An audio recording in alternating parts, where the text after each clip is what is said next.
Hi, this is Debbie. Welcome back to formerly Cheyenne, Wyoming Urban Gardener, and now is Missouri Crooked Barn Homestead. Now that it's a little bit more light, you can see all of the huge changes we have on the homestead. Now, bear in mind that some of these changes are still temporary because we are still working on the farms, on the homestead, on the farm, hobby farm, big farm. I don't know. We're getting there to almost big farm status at this point. We have a lot of new animals that have joined us. We have a new chicken lot. It is a cobbled together chicken lot at the moment, but it works. It's actually quite large. We still have T-posts out there and more fencing to put in, but we have quite a bit of a system kind of going on here, even though it takes us a lot of time in the mornings to get things done. But you can see our guineas now. These are the 4 older guineas. They are up to the point of just about being ready to lay eggs and do all that fun stuff. I think that we have 1 quote unquote rooster and 3 guinea hens, but I'm not entirely certain. It could be 3 and 1, it could be 2 and 2. I'm not real sure. It's kind of difficult to tell males and females on the guineas, and I have read everything online that I could, and they just don't seem to be applying to that certain thing. I think we may have 2 and 2, but it's possible we have 1 and 3. So anyway, that's the status on our guineas. And all of our older hens are still doing really well. We ended up parting ways with one of our yellow buff Orpingtons because we had a family who is also doing homesteading that had moved a couple of miles from us. Actually, they're about 7 miles from us. And we had bought our buckling goat from them, and they are doing farming and homesteading as well. They're building up their property.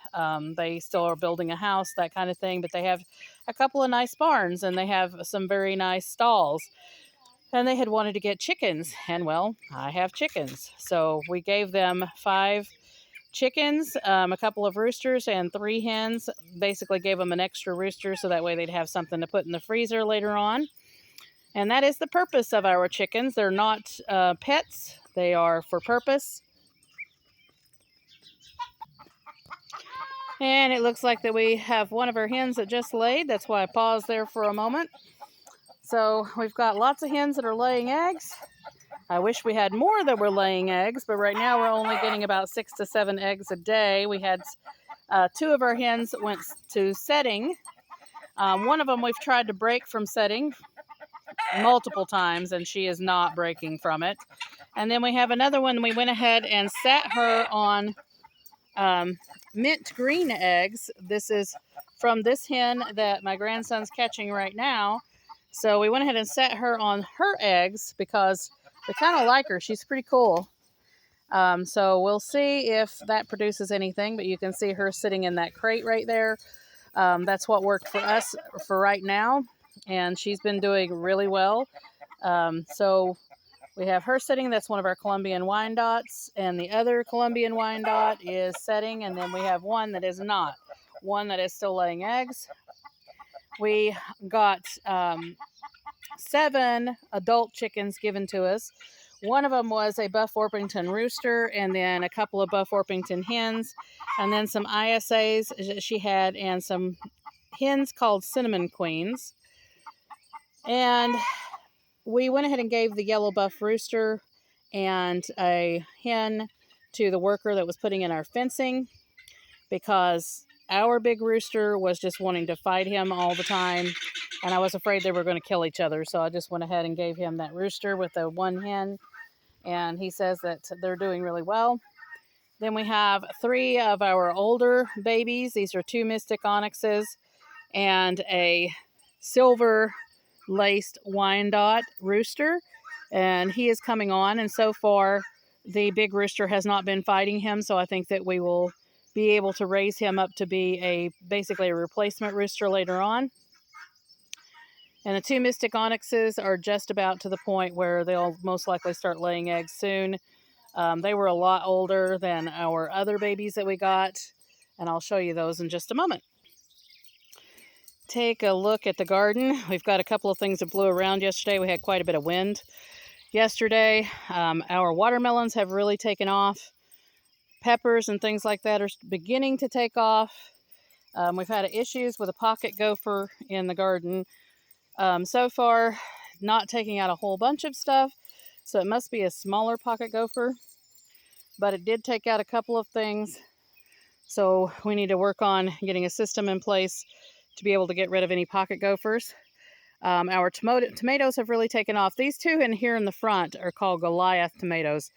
So they're probably going to get super enormous. But the soil here, even though it looks a little bit dry, is just amazing. It got our corn up and going within about 4 to 5 days, as well as the beans. All of our squash are up. We planted Boston marrow pumpkins, as well as red curry squash and yellow straight neck and zucchini. And those are all up. In fact, I need to go in and actually thin them down to 1. This is all of our peaches and cream corn and some early Sunglow hybrid. And of course, our early Sunglow hybrid, which is these 2 rows and a little bit of this row, have just came up like crazy. They all germinated. And unfortunately, the peaches and cream was rather spotty, and I had that happen the last time that I planted it and the time before that. So I'm not too happy with peaches and cream germination. It just is a little bit less than the early Sunglow hybrid. And then, of course, the corn that I have over there that's just now coming up, that is popcorn. So it's an Amish popcorn. And then you can tell where some of the damage from the gophers happened. You can see out there, it is mostly cabbages that we're taking a hit on. So I don't know what to do about that. They're only hitting this row, though. This one right here. And a little bit of this one. This is cauliflower over here. And they got 1 cauliflower plant. Other than that, they've left it alone. And the other cabbages that we have just basically a few feet away, right here, they have not touched. These are the first cabbages we planted. They are actually starting to produce some cabbage heads already, but they haven't touched these. So I'm not real sure if it has something to do with these mounds that I made. It's a possibility. So maybe if I put a mound in front of those, that might help. So we'll find out. Maybe I'll get in there and do a little experimentation. But you can see all of our collards and rutabaga and some other things is all coming up. We still haven't even planted radishes, and it's getting pretty late in the summer already, or starting to begin to be summer. And, radishes usually grow in the spring.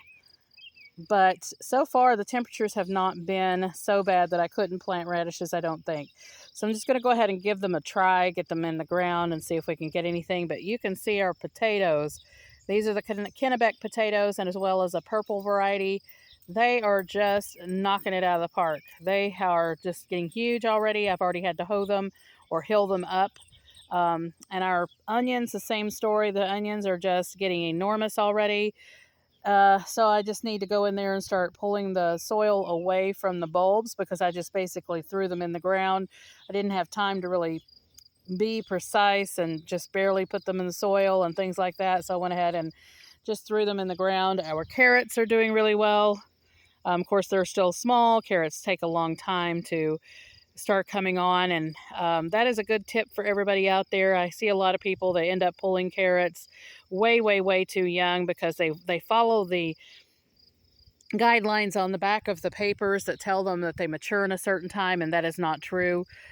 Carrots take a very long time. So if you plant these guys like I did in the spring, you are not going to be harvesting these carrots until late fall, even going into possible snow. Now we have a later season here, so that might be a little bit less time, but I doubt it. I usually harvest my carrots even sometimes all throughout the winter. You can just leave them in the ground. That works fine. Usually when you get towards spring, then they'll start trying to bolt. So just bear in mind that you can leave your carrots in the ground even all winter if you want to, if you planted them in the spring previous. So just leave them to mature as long as you possibly can, because that'll make a much larger carrot. And you won't have any issues with that as long as you don't have a whole lot of pests attacking them in the ground. And here's our setup for our younger babies. These guys are still pretty little. You can see these 4 little guineas here. They're some of our newer ones. These are 2 lavenders and 2 pied guineas. So they're going to be multiple colors, and then the other ones are going to be lavender, which is more of like a lilac color.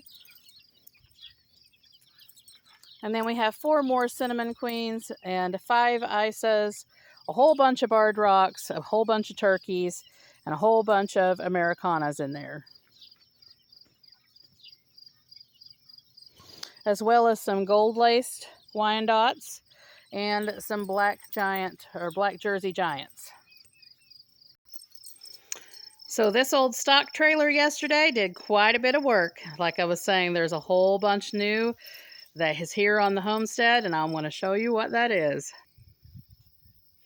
And now you can see our pasture that we made. Nice and in the light.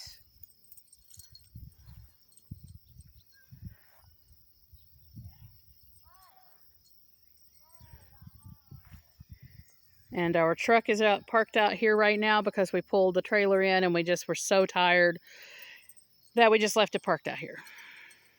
There's our new gates. And there's our dogs being farm dogs, the little toy poodles. Surprisingly enough, they are doing fantastic at that job. And here is one of our new animals. This is Cinnamon, and she is a little cooney hog. She's one of the ones that was given to us. And she's quite cute. She's only probably about 60 to 80 pounds. But you can see her little cute face. Cinnamon! Cinnamon! And she'll most likely just be kept as a pet. And we had to move our troughs out here. They've already eaten for the day. We've got some more exciting things to show you. And of course you know about Plunger. That's our big Duroc boar. But you didn't know about our acquiring 6 new hogs. So these are mostly Durocs. We've got 4 more Durocs. There are 2 gilts, a boar, and a barrow. A barrow is a castrated pig. And we also have another cooney in there. She is a very large cooney in comparison with the small one. And they actually all get along together. So it's pretty fun. They did a little bit of some pecking order last night, and then after that, no more. And we think that the older cooney, the big one right there, she was in heat when she came. And Plunger, our big Duroc boar, I think that he did his business. Because today she's just laying around having fun. She's got up, she's eaten, and he seems pretty tired out. He's over there laying right now. The other one's all gathered around him. He ate this morning, and then he just basically laid back down to go back to sleep. But they're all enjoying sharing the stall together, surprisingly enough. We will have the barrow leaving us in the next couple of days. He's going to be going to another home to be grown out for food. And there he goes. He's going outside. So they have a whole new pasture all to themselves that they get to walk around, and there's all kinds of grass and things out there for them to eat. And they have tested the fence. The fence so far is holding. And then we have all of these guys. We have not gotten their stand yet. There's a stand that comes with these. And we just got them here and got them set up just for temporary in these little transport cages, basically is what we consider them as. And this one has 8 babies. With her, she has both an automatic watering system, which we have not hooked up yet, and also bottles. And then they have plenty of food, plenty of Timothy hay. And we'll get those guys up on stands a little bit later. And then we have these 10 bunnies here, 5 in each side. These are going to be going to new homes. I'm not that keen on rabbit for dinner, so we're not growing these guys out. They're just going to be as pets for people, so we'll just go ahead and get these guys new homes. And we also had a barn cat join us, and she's got 2 kittens. She's right here. She's very nice. Her name is Artemis. And then she has 2 little kittens in there, which she just had a couple of days ago. And then we've got this big rabbit, and she is pregnant as well. And we'll be having kits pretty soon. And then not only that, we have a whole bunch of other things that have joined us here on the farm. We've got our walkways all cleaned up in the barn, laid down plenty of straw, and there you can see 6 new ducks. So 4 of them are Muscovies and 2 are Cayugas, a hen and a drake, and I think they're 4 Muscovy hens.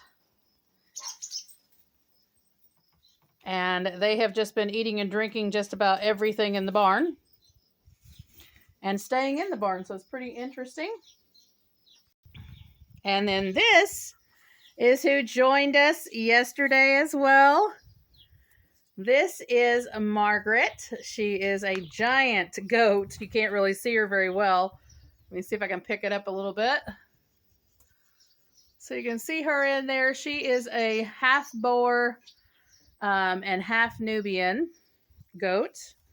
And then we have another one over there, and her name is Wish.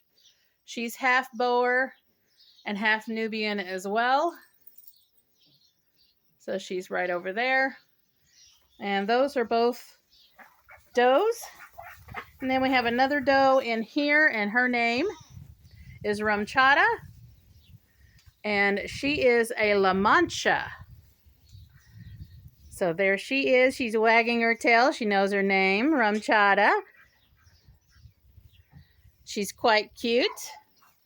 And then we have a little buckling in there who's in the actual hay manger at the moment. You can see him there. And he is a Nigerian dwarf. And she is not very large. So I think that once he gets to full size, he will be able to breed with her.